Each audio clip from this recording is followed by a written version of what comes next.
بسم اللہ الرحمن الرحیم۔ تعلیم دین کورس سال اول، حدیث مبارکہ کا سبق ہے زاد الطالبین۔ طالبات کتابیں کھول لیں اور سبق انشاءاللہ آج ہمارا یہاں سے ہے الغیبۃ اشد من الزنا۔ یہاں سے آج سبق پڑھیں گے۔ بسم اللہ الرحمن الرحیم۔ قال رسول اللہ صلی اللہ علیہ وسلم الغیبۃ اشد من الزنا۔ جناب رسول اللہ صلی اللہ علیہ وسلم کا ارشاد مبارک ہے کہ غیبت یہ زنا سے بھی زیادہ سخت ہے، یعنی غیبت گناہ کے اعتبار سے زنا سے بھی زیادہ اشد یعنی سخت اور بدتر گناہ ہے۔ تو دیکھیں اس حدیث مبارکہ میں حضور علیہ السلام نے غیبت کی مذمت فرمائی اور غیبت کو اتنا برا قرار دیا کہ ایک بدترین گناہ جو ہمارے معاشرے میں اس کا تصور بھی نہیں کیا جا سکتا، جسے زنا کہا جاتا ہے، بدکاری کہا جاتا ہے، ایک صاحب ایمان اس کا تصور بھی نہیں کر سکتا۔ لیکن آپ غور کریں تو غیبت کو اس سے بھی زیادہ سخت قرار دیا، اس سے بھی زیادہ بدترین قرار دیا گیا۔ تو اس کی وجہ کیا ہے؟ حالانکہ غیبت اس کو ہم اس درجہ تصور نہیں کرتے۔ دروازے کھڑکے گلا۔ غیبت کو زنا سے اشد کیوں قرار دیا گیا؟ اس کی کیا وجہ ہے؟ ایک وجہ علماء نے اس کی یہ لکھی کہ غیبت کو زنا سے اشد اور سخت بدترین اس لیے قرار دیا گیا کہ غیبت کو ہم آج گناہ ہی نہیں سمجھتے، ہمارے ذہن میں اس کے گناہ ہونے کا شاید تصور بھی نہ ہو، اس لیے ہم کسی طرح آپ دیکھیں آج مجالس میں، محافل میں، ہر جگہ بے دھڑک غیبتیں کر رہے ہوتے ہیں۔ آج ہماری مجلسیں غیبت سے آباد ہیں، ہر محفل میں غیبت ہوتی ہے، غیبت کے بغیر آج ہماری کوئی مجلس نہیں ہے۔ تو غیبت کو چونکہ گناہ سمجھا ہی نہیں جاتا، نظر انداز کیا جاتا ہے، اور جب غیبت کو گناہ نہیں سمجھا جاتا تو اس سے انسان بچتا ہی نہیں ہے۔ اس بنا پر غیبت کو زنا سے بھی زیادہ سخت قرار دیا گیا، کیوں جب انسان اس کو چھوڑتا نہیں ہے، گناہ سمجھے گا نہیں، غیبت کو چھوڑے گا نہیں، غیبت کو چھوڑے گا نہیں، غیبت کرے گا، آخرت میں مواخذہ ہوگا، نیکیاں اٹھا کر دوسرے کو دے دی جائے گی۔ اور اس کے مقابلے میں زنا خدا نخواستہ اگر کسی مسلمان سے سرزد ہو جائے تو اس کی قباحت اس کے دل میں ہوتی ہے، اس کے دل میں اس کے گناہ ہونے کا تصور اور ایک خلج دل میں ہوتی ہے، ایک بے چینی دل میں ہوتی ہے، احساس جرم دل میں ہوتا ہے، جس کی بنا پر توبہ کر لیتا ہے بالآخر۔ لیکن غیبت کو گناہ تصور نہیں کرتا، توبہ بھی نہیں کرتا، بغیر توبے کی دنیا سے جاتا ہے، معاملات خراب ہو جاتے ہیں۔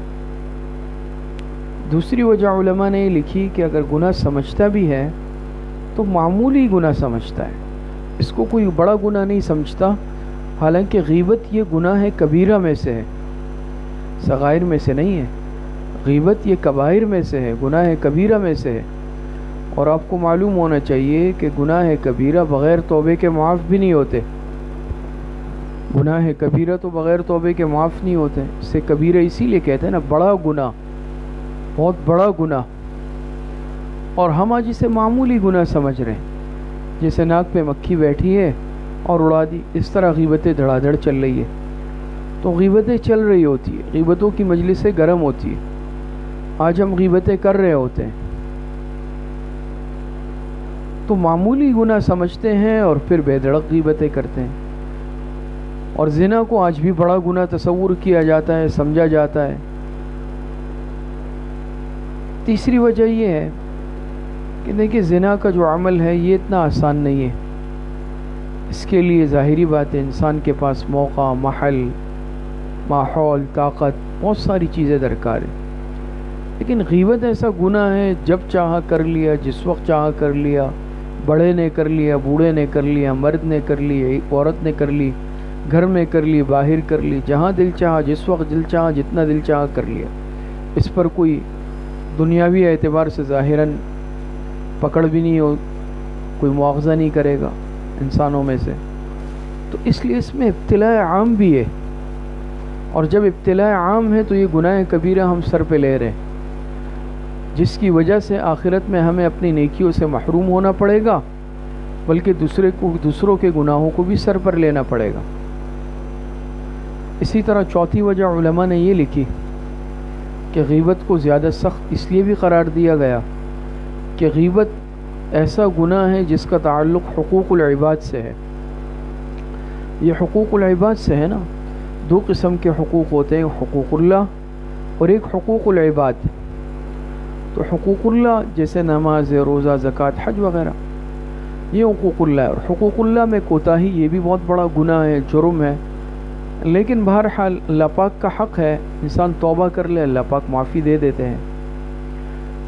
دوسری قسم کے حقوق و حقوق العباد ہے، بندوں کے حقوق. کسی بندے کا حق مارا، جس میں چوری، ڈاکہ، قتل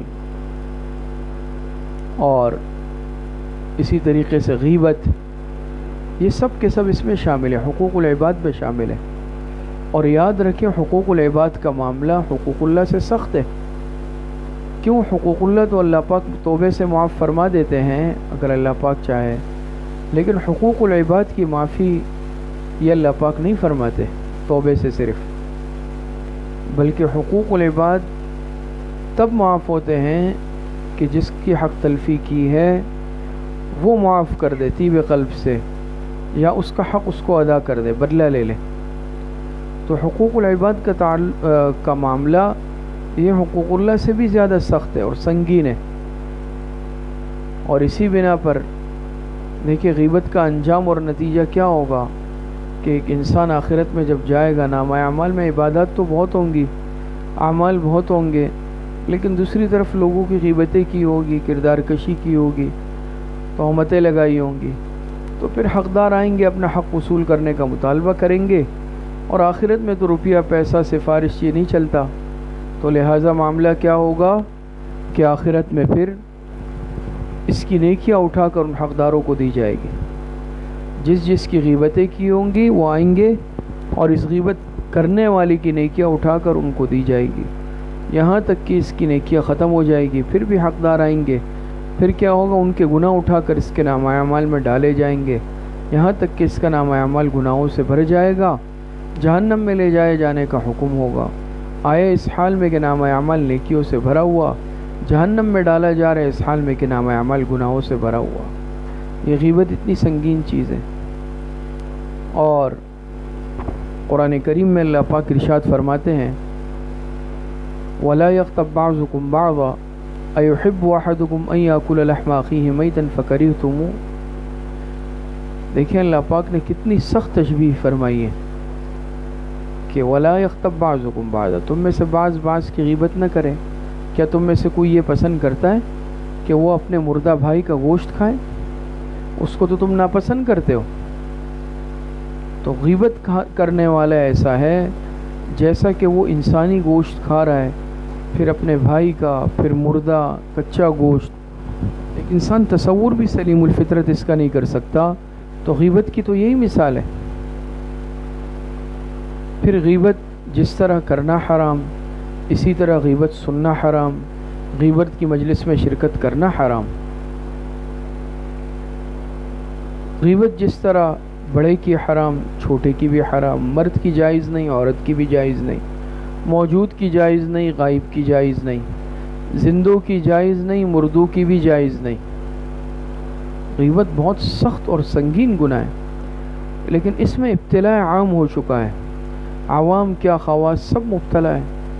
ہماری کوئی مجلس شاید ہی غیبت سے خالی ہو. حضرت امام ابو حنیفہ رحمۃ اللہ علیہ کے متعلق آتا ہے کہ ایک مرتبہ حضرت سفیان ثوری رحمۃ اللہ علیہ نے امام صاحب کے بارے میں فرمائی، ہم عصر تھے دونوں حضرات، کہ کہ امام اعظم امام ابو حنیفہ بہت باکمال انسان ہے، بہت بڑے عالم ہے، لیکن بخیل ہے۔ حالانکہ امام ابو حنیفہ رحمۃ اللہ علیہ کی سخاوت بھی مشہور تھی۔ کسی نے کہا حضرت امام صاحب تو بہت سخی ہے، مشہور ہے ان کی سخاوت، آپ فرماتے ہیں کہ وہ بخیل ہے۔ کہا نہیں، میں ٹھیک کہتا ہوں، وہ بخیل ہے، وہ اپنی ایک نیکی بھی کسی کو دینے پہ تیار نہیں، وہ اپنی ایک نیکی بھی کسی کو نہیں دیتے، یعنی کسی کی غیبت نہیں کرتے، کیونکہ غیبت کرنا تو ایسا ہے کہ اپنی نیکیاں اٹھا کر مفت میں دوسروں کو دے دینا۔ تو امام ابو حنیفہ رحمۃ اللہ علیہ کسی کی غیبت ہی نہیں کرتے، غیبت سے اتنا اپنے آپ کو بچاتے ہیں، تو وہ اپنی نیکی کسی کو دینے پہ تیار نہیں، یعنی نیکیاں دینے میں بخیل ہے۔ اور امام ابو حنیفہ رحمۃ اللہ علیہ کے متعلق آتا ہے، فرماتے تھے کہ اگر غیبت جائز ہوتی تو میں اپنے ماں باپ کی غیبت کرتا، تاکہ بھئی میری نیکیاں کم از کم میرے ماں باپ کو ہی ملتی، گھر کے اندر رہتی۔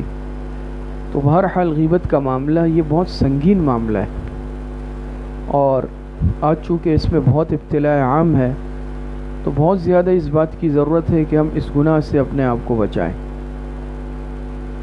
اس گناہ سے بالکل اپنے آپ کو بچا لیں۔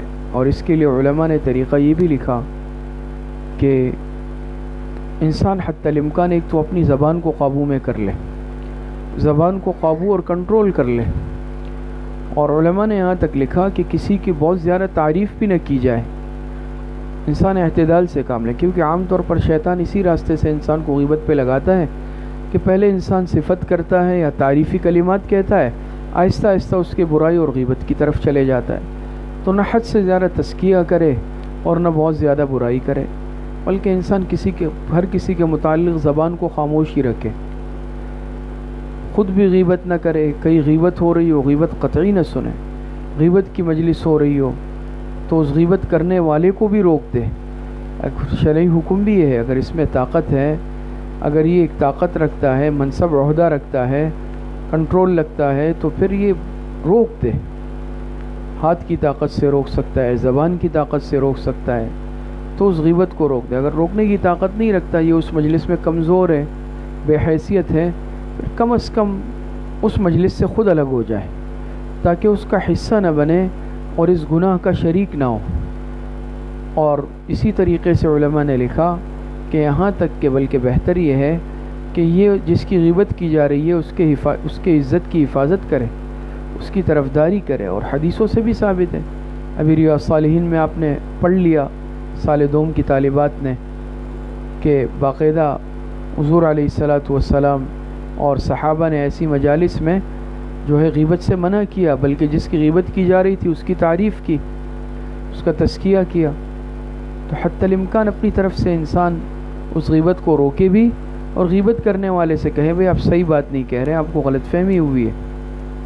ہاں، کچھ مقامات ایسے ہیں جس میں شریعت نے اجازت دی، وہ پھر انشاءاللہ آپ جب سال دوم میں آئیں گی تو ریاض الصالحین میں آپ بھی پڑھ لیں گے۔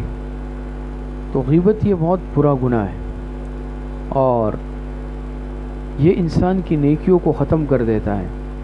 مفت میں اپنی نیکیاں اٹھا کر دوسروں کے نام اعمال میں ڈال دینا، خود نیکیوں سے محروم ہونا، یہ کتنی ناسمجھی اور حماقت والی بات ہے کہ انسان اپنی نیکیاں اٹھا کر دوسروں کو دے دے۔